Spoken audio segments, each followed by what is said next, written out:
करके उस श्वेत गुम्बज के सामने खड़े हो गए, जिसके मध्य में सिंहासन, उर्दू में तख्त कहते हैं, उसके ऊपर तेजो में श्वेत नर रूप में परम अक्षर ब्रह्म जी विराजमान थे, जिनके एक रोम अर्थात शरीर के बाल से इतना प्रकाश निकल रहा था जो करोड़ सूर्यों तथा इतने ही चांदों से मिले जुले प्रकाश से भी अधिक था।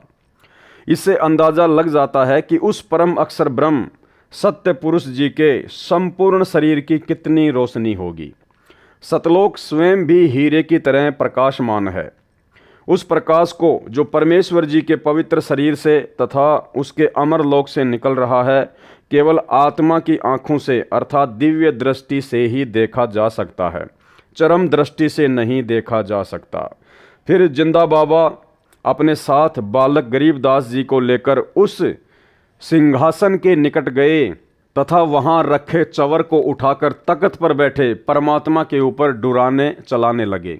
बालक गरीबदास जी ने विचार किया कि यह है परमात्मा और यह बाबा तो परमात्मा का नौकर है, सेवक है, जो मुझे अपने साथ नीचे से ऊपर लेके आया है।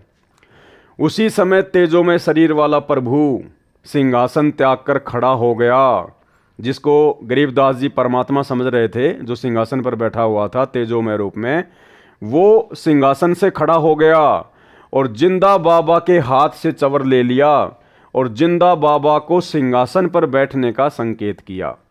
जिंदा वेशधारी प्रभु असंख्य ब्रह्मांडों के मालिक के रूप में सिंहासन पर बैठ गए।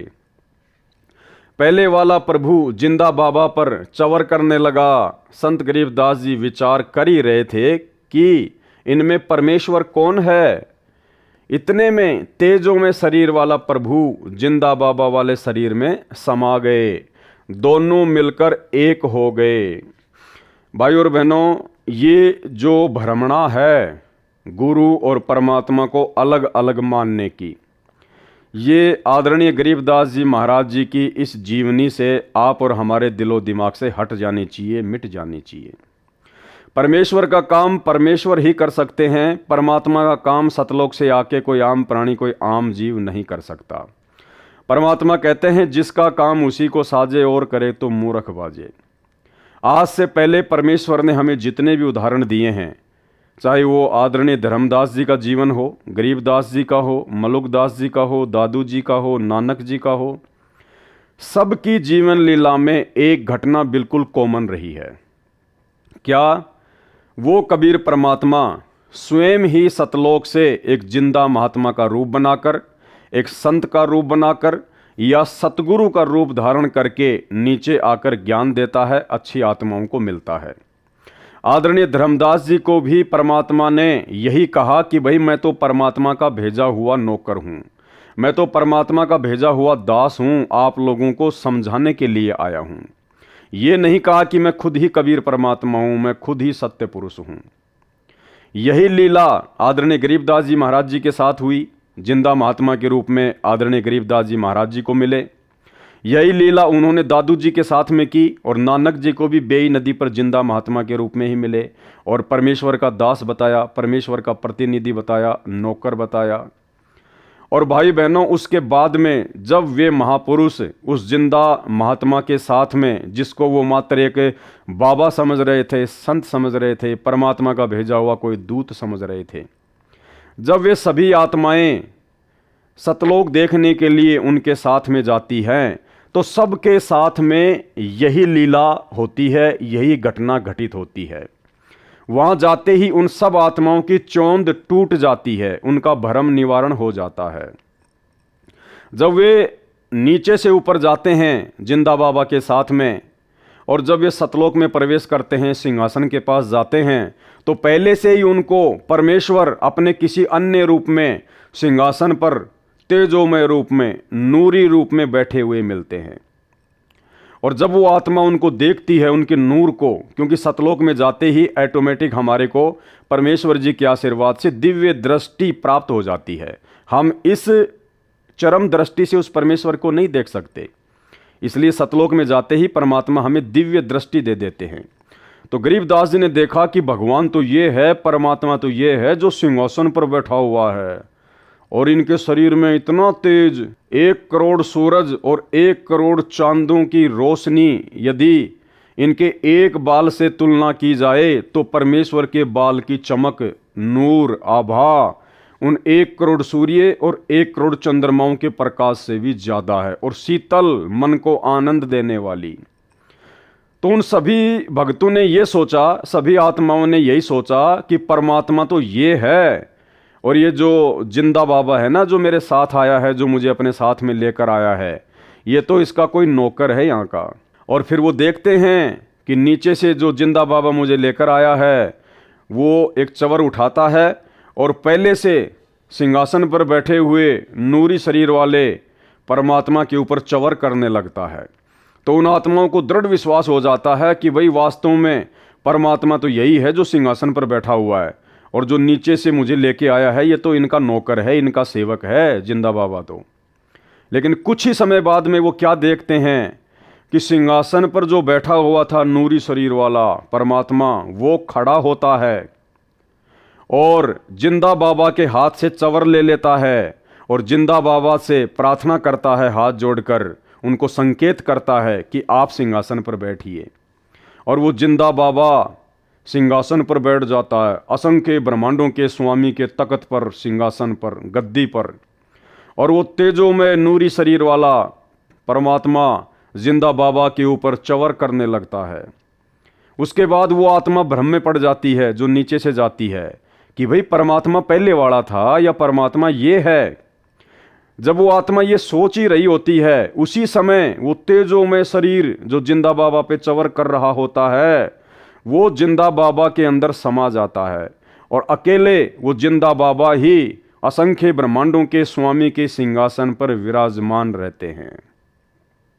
उसके बाद उस आत्मा का भ्रम निवारण हो जाता है कि नीचे जो जिंदा बाबा मुझे मिले थे, जो मुझे नीचे से ऊपर लेके आए हैं, ये तो स्वयं ही परमात्मा है, असंख्य ब्रह्मांडों के स्वामी है। ये कोई दो रूप नहीं है, ये किसी का नौकर नहीं है। भाई बहनों, यही घटना आदरणीय धर्मदास जी के साथ में घटी, यही घटना आदरणीय गरीबदास जी के साथ में घटी, यही घटना आदरणीय दादू जी के साथ में घटी, यही घटना आदरणीय मलुकदास जी और गीसा संत जी के साथ में घटी, और यही घटना आदरणीय नानक जी के साथ में घटी।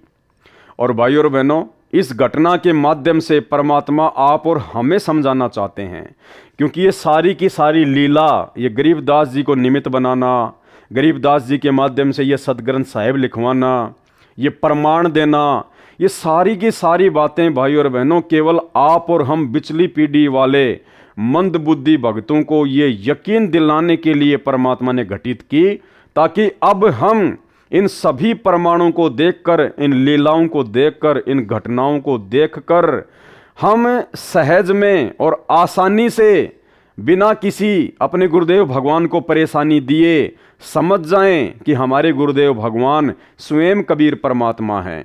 ये स्वयं असंख्य ब्रह्मांडों के स्वामी हैं, कबीर देव हैं, जो अनेक रूप धारण करके अनेक ब्रह्मांडों में अपनी लीला करते रहते हैं, जो तीनों लोकों में प्रवेश करके सबका धारण पोषण करते रहते हैं।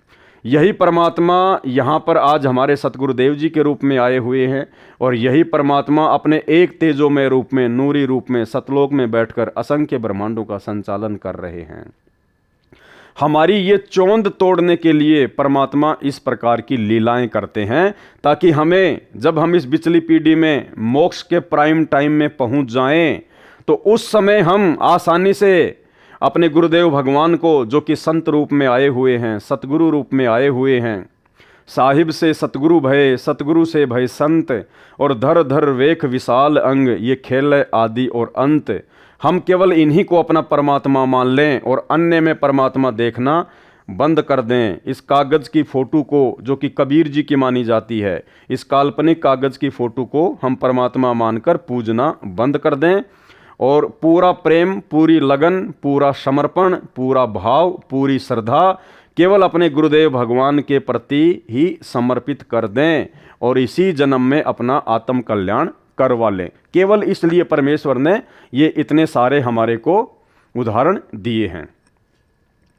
जिंदा बाबा के शरीर का तेज उतना ही हो गया जितना तेजों में पूर्व में सिंहासन पर बैठे सत्य पुरुष जी का था। कुछ ही क्षणों में परमेश्वर बोले, हे गरीबदास, मैं असंख्य ब्रह्मांडों का स्वामी हूँ। मैंने ही सर्व ब्रह्मांडों की रचना की है। सर्व आत्माओं को वचन से मैंने ही रचा है। 5 तत्व तथा सर्व पदार्थ भी मैंने ही रचे हैं। क्षर पुरुष अर्थात ब्रह्म तथा अक्षर पुरुष व उनके लोकों को मैंने ही उत्पन्न किया है। इनको इनके तप के बदले में सर्व ब्रह्मांडों का राज्य मैंने ही प्रदान किया है।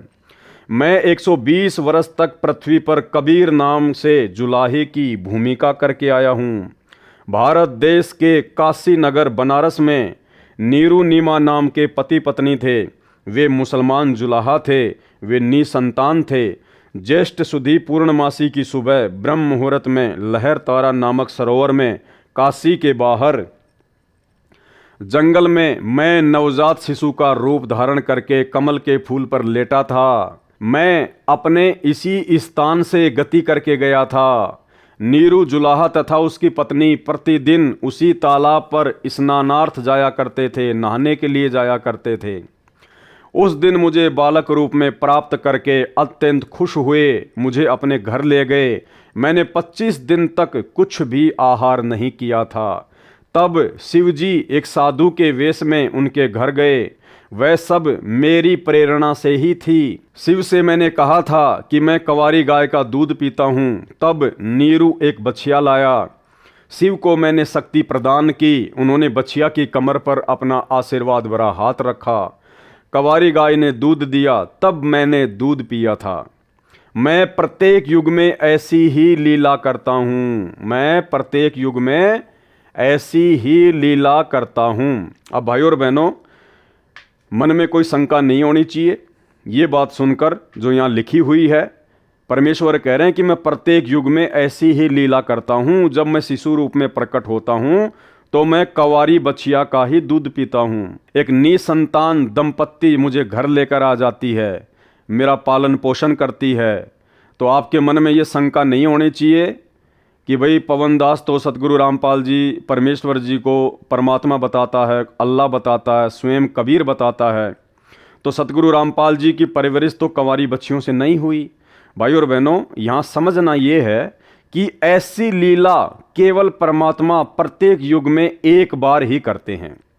जैसे सतयुग में परमात्मा ना जाने कितनी बार आए, कितनी बार सतलोक गए, लेकिन पूरे सतयुग में केवल परमेश्वर ने शिशु वाली जो लीला थी, कंवारी गाय से जो दूध पीने वाली लीला थी, वो केवल एक बार ही की।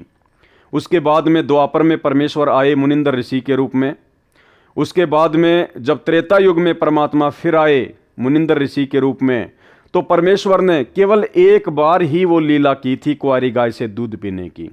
बाकी ना जाने कितनी बार परमात्मा आए, कितनी बार सतलोक गए, कभी जिंदा महात्मा के रूप में, कभी किसी संत के रूप में। फिर परमात्मा द्वापर युग में करुणामय ऋषि के नाम से आए और पूरे द्वापर युग में परमात्मा ने केवल एक लीला, पूरा जीवन उन्होंने वैसा ही निभाया जैसा परमेश्वर पहले निभाते आ रहे हैं।